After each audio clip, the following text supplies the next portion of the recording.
Okay, so now we're going to talk about the interface instabilities. All right, so, oh, but did I not bring the book? Huh. Let's see how far I can get cold. I have the book here.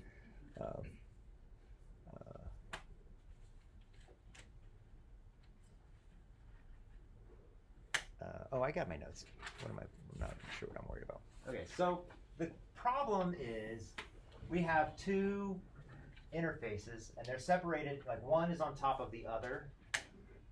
And we have a rho prime, u prime, a density and a velocity in the upper fluid, and we have a rho u in the lower fluid. We're going to assume that it's all in one dimension, x hat, and it's incompressible, which means div v equals 0. We're also going to assume that it's not an assumption, it's just a fact. If rho and u are uniform down here, and just in one direction, what is the vorticity?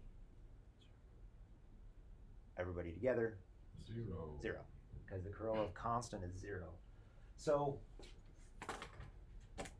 curl of v is also 0. Now when you have both of these things, when both of these things are true, we can do a simplification that the book spent some time on that I didn't make you read, but maybe I should have made you read it. But it says this, that I'm going to say. When both of these are true, then I can say that v equals minus grad of some potential, phi. And this is awesome because it allows me to, instead of being worried about the velocity was a vector component, which is a vector field, I can get the velocity and just deal with phi, which is a scalar field. And that's easier to deal with. One thing is easier to deal with than three things by a lot more than 3, usually by a factor of 9. So because of this, we can rewrite our equations in a simpler manner. So we start with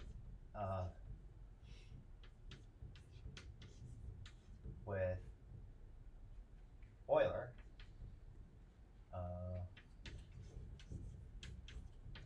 Minus 1 over rho grad p. Let's put some force on here too. Oops, that's going to be a minus grad capital phi. Capital phi is the gravitational potential, and del squared of capital phi equals 0. Del squared of little phi also equals 0, but they're different quantities. So I'm going to call this little g.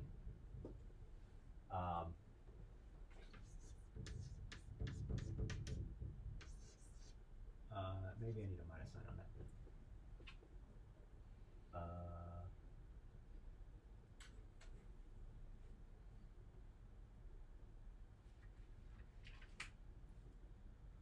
Let's leave the minus sign there. We'll say just my grad phi is g. I can't remember if I need a minus sign or that or not.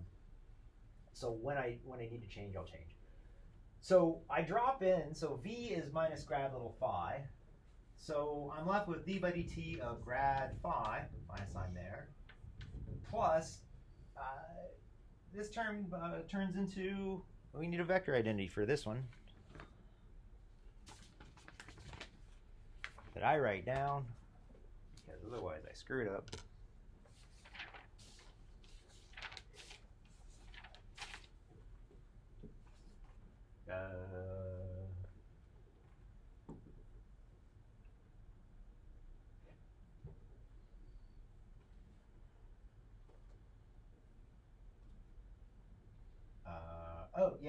Actually, because of some other vector identities, we can write this term.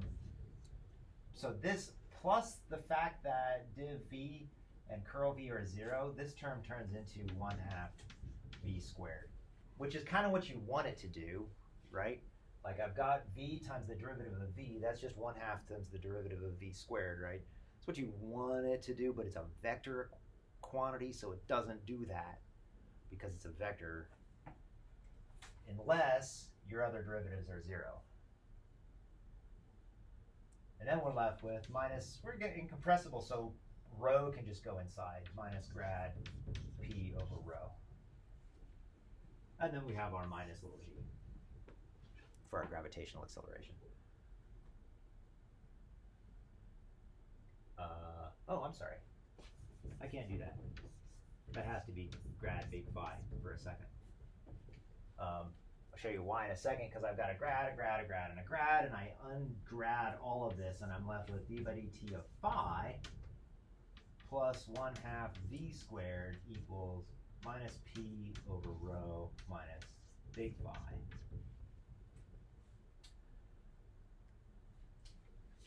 Is everybody happy with this? Yeah. I'm still kind of confused about how the v dot div v became div This? 1/2. Like, what is it that the curl and divergence being 0 has to do with that? Let me hang on a sec. This is one thing that I can probably do cold, but it's better if I just look it up so that I don't say it wrong. Because there's a where the hell is the book?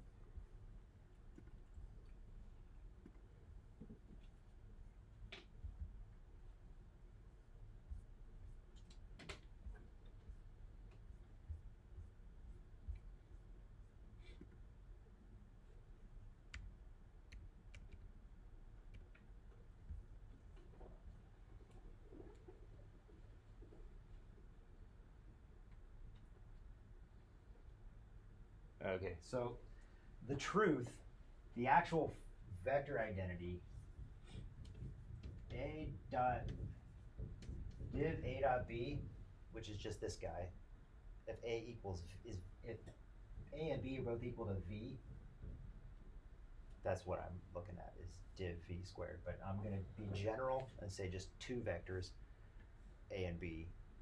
Div a times the divergence of the dot product, sorry, the gradient of the dot product is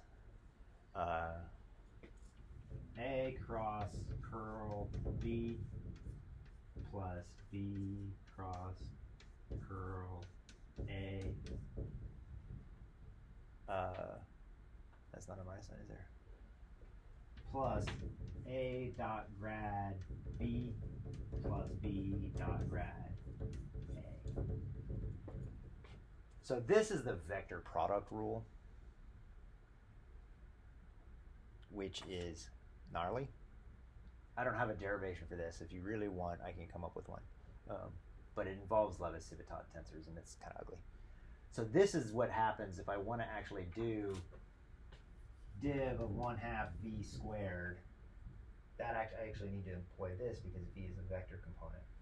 So the divergence of that has v cross omega and omega cross v, and a v dot grad omega and an omega dot grad v.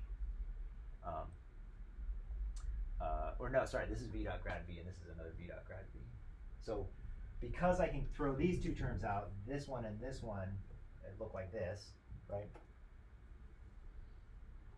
So this is two of these and one of these. That's where the 1/2 comes from. But it's a vector identity. So this is the actual product rule that you have to use. Okay. That's the important bit. This is the product rule for vectors is a little hairier. Trying to think if there's an easy way to see that. I don't got a good one right now. I'll come back to that. Maybe I got a better answer for you.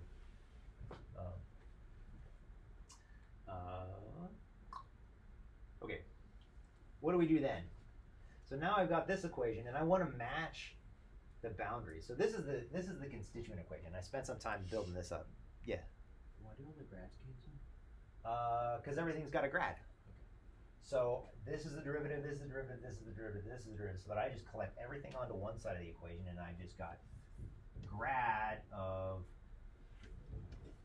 phi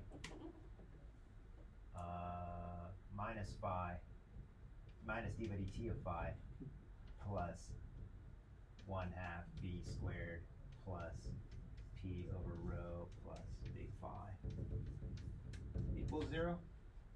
And this is only true if the inside is always 0. Or I can integrate this and I'm just left with the inside because the integral of foo is foo. All right.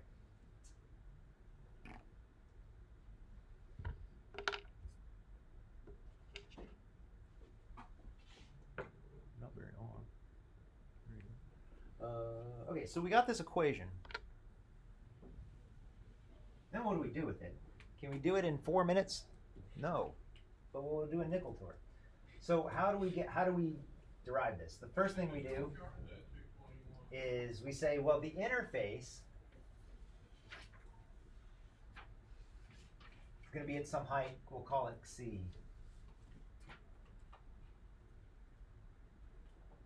And I know that C is the height of the interface. I know that dC dt is what?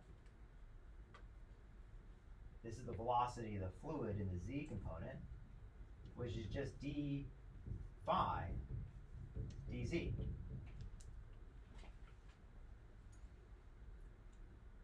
I also know I can write down the full derivative of c because it's going to get advected that way. So I got a little bump up and then it gets pushed that way. So the full derivative of c is going to be partial c partial t plus u partial c partial x. And this is equal to minus d phi dz. That's racist. This is the truth. The full derivative of the height is going to be the partial derivative of the height plus u times the gradient in the height. This gradient is important. Like gradient, if there was no gradient, then the interface would just be up here, and I have just shifted where 0 is. So the gradients are important. That's what gives us actual physics. So we need to say this. We have an equation like this on the top and an equation like this on the bottom. So we have two equations like this. We have two equations like this. So we have a 1 and a 2 for this. We have a 1 and a 2 for this on the top and the bottom. And then the last thing we need to do is the pressure is constant across the interface. So you solve this for pressure, and then you have an equation for what your quantities are doing. So solve this for pressure and then set that equal to each other on the top and the bottom, just like we've been doing. And that's the hard setup.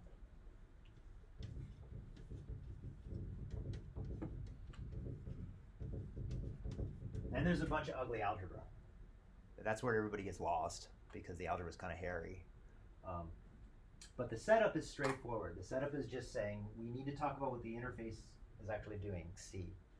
That takes a minute to get your head around. We need to talk about what the pressure is doing, and that's just algebra. And then there's ugly algebra. And then, I do have 2 minutes left. We're left with a dispersion relation. We do the same stuff that we've done before with the harmonic analysis. And we're left with this dispersion relation that looks like this. Omega equals, omega over k equals I